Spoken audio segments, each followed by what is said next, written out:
Les applications de rééducation, je pense que vous en connaissez déjà quelques-unes. Et c'est vrai que c'est une demande qui est croissante de la part des patients. Il y a une réelle volonté d'aller plus vite dans le processus de rééducation et donc d'améliorer le plus rapidement possible ses performances auditives. Alors, je prêche pas pour ma paroisse, mais quand même l'élément central, ça reste la rééducation que vous allez pouvoir faire avec votre orthophoniste, parce que cela permet quand même un travail qui est personnalisé et ciblé en fonction de votre niveau, en fonction de votre progression. Évidemment, en parallèle, vous pouvez faire appel à des applications, à des sites internet qui ont été conçus par des orthophonistes ou alors à du matériel qui n'est pas spécifique à ce travail, mais en tout cas qui peut être détourné avec l'aide de votre orthophoniste en fonction de votre niveau pour travailler dans le cadre d'un auto-entraînement.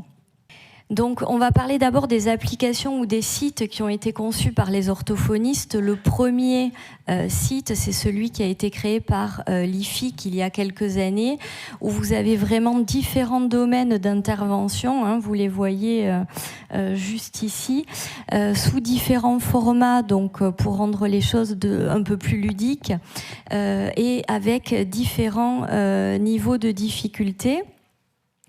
Donc là, voilà, c'est un exemple. Dans chaque catégorie, vous avez des sous-catégories avec énormément d'exercices. Donc vous pouvez expérimenter tranquillement chez vous. On recommande l'utilisation du site de l'IFIC dans un processus de rééducation qui est déjà un petit peu avancé. Voilà, c'est pas pour le tout départ.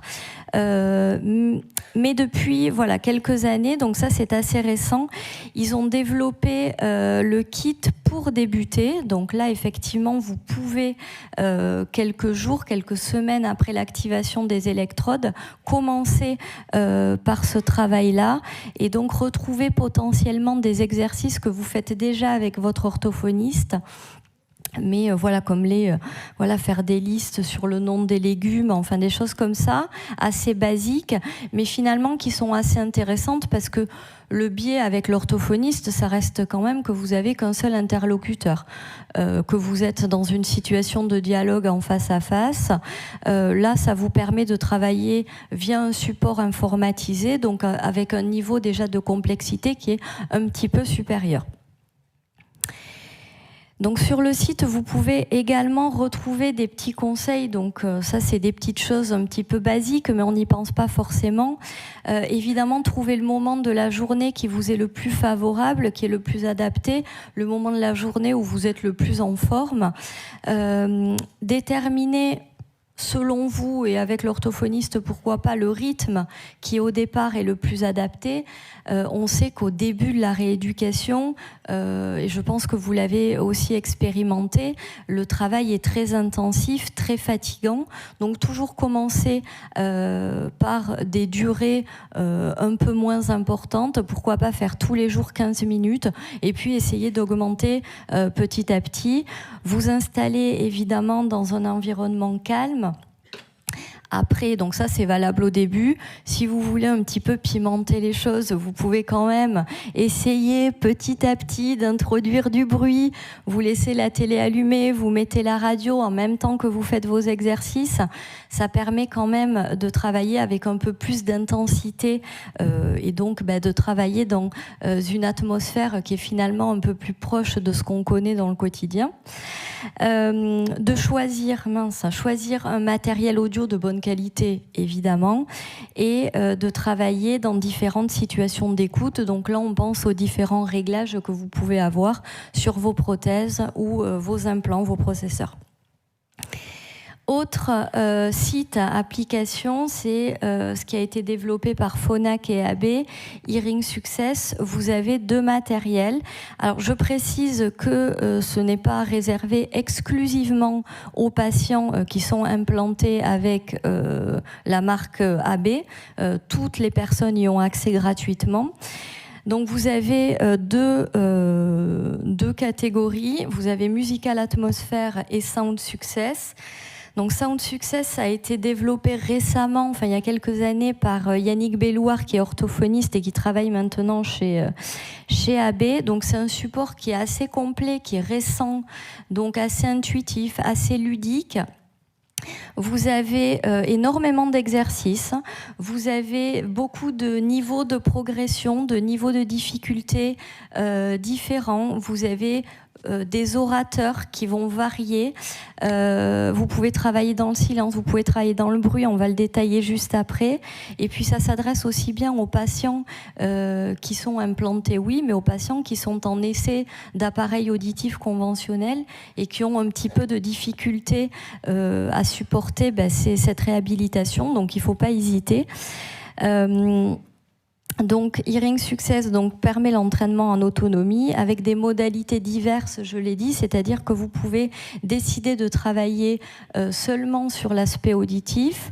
Vous pouvez travailler en audition plus lecture labiale. Vous pouvez retirer la lecture labiale, travailler les aspects auditifs dans le calme, les aspects auditifs dans le bruit. Donc il y a vraiment différentes situations possibles, ce qui vous permet justement d'explorer différents contextes. Et puis différents niveaux. Vous avez le niveau débutant au départ et puis le niveau perfectionnement.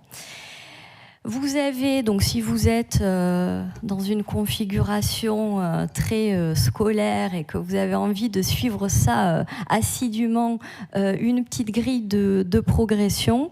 Et vous pouvez également avoir donc un petit, un petit papier de référence que vous allez éventuellement voir avec votre orthophoniste qui va vous proposer pourquoi pas les exercices qui sont adaptés à votre niveau et également les programmes que vous pouvez utiliser en fonction des exercices que vous allez travailler.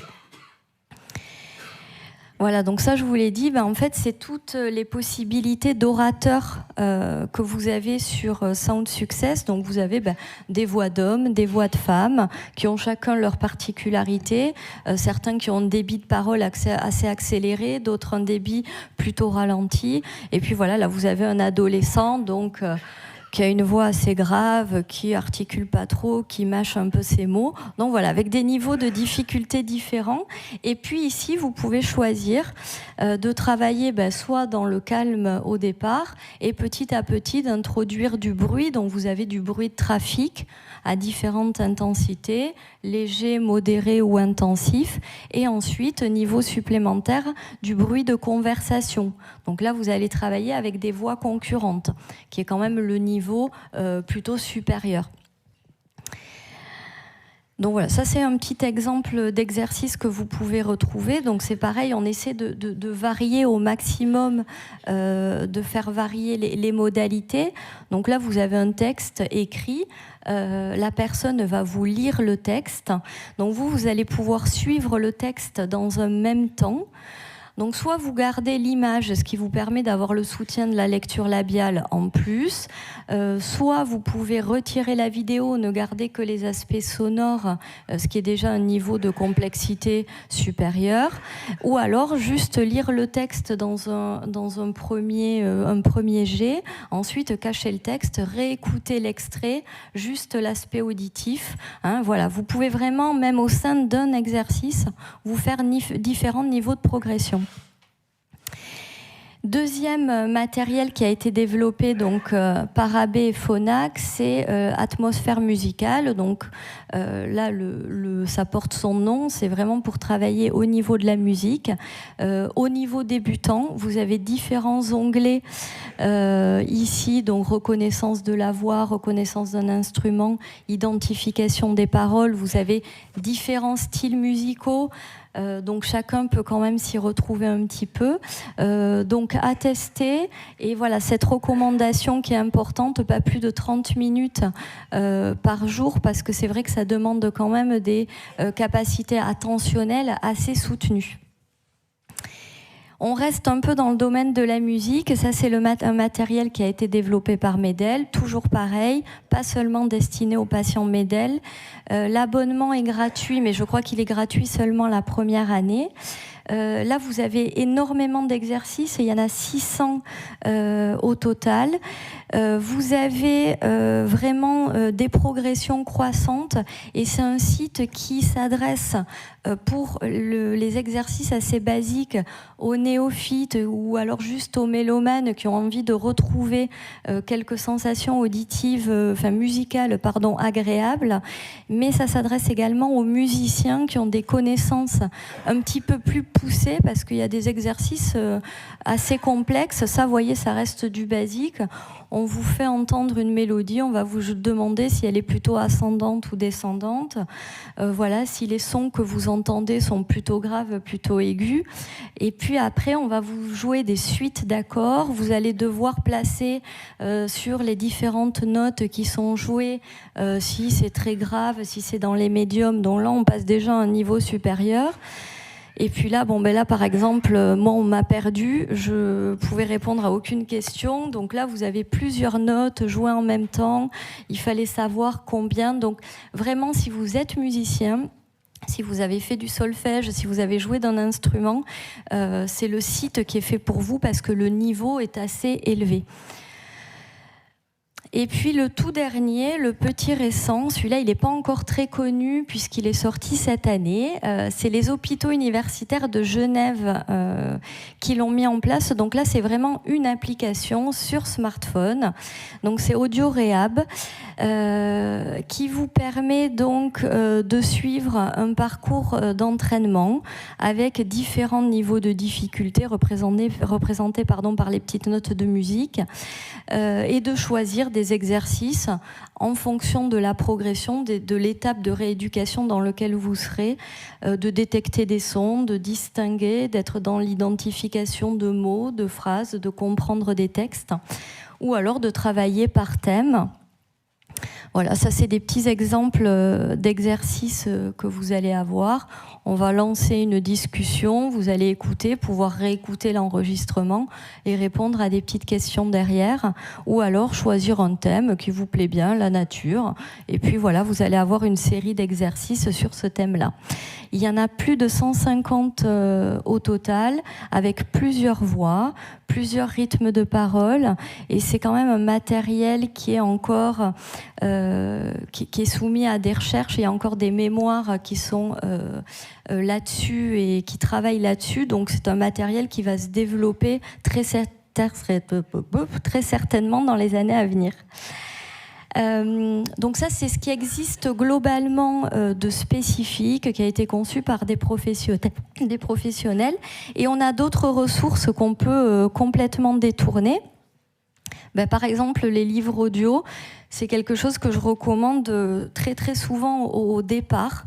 Voilà, pas hésiter, vous achetez un livre que vous avez envie de lire, qui vous plaît bien, version papier, et vous achetez la version audio en parallèle, et puis vous allez prendre le chapitre 1, première page, suivre sur le livre ce qui est dit en version audio, suivre en même temps la version écrite, vous fermez le livre, vous réécoutez ce même passage une fois, deux fois, pour juste en fait réhabituer progressivement l'oreille à cette compréhension de la parole. Vous pouvez, ça il en existe énormément, c'est un parmi tant d'autres, mais voilà, des podcasts par des radios, sur des sites internet, sur Spotify, il y en a énormément. L'avantage de certains, par exemple sur France Inter, c'est que vous avez une retranscription écrite à l'identique de ce qui est prononcé durant le podcast. Donc soit vous suivez la retranscription écrite pour un départ, soit vous pouvez lire également un petit résumé, ce qui vous permet d'avoir du contexte, de faire appel un peu à la suppléance mentale, mais de ne pas vous mâcher entièrement le travail. Ou alors vous tentez une écoute libre, quitte à le réécouter une fois, deux fois, trois fois, et petit à petit avoir l'intégralité du message. Donc ne pas hésiter, encore une fois, que ce soit pour les podcasts ou les livres audio, à varier les supports. Évidemment, que ce soit un support de théâtre ou des poésies ou des comptines pour enfants, le ton utilisé ne va évidemment jamais être le même. En fonction de l'orateur, vous vous doutez bien que si c'est Fabrice Lucchini ou Fanny Ardant qui vous lit un texte, évidemment, le résultat et l'écoute ne sera pas la même.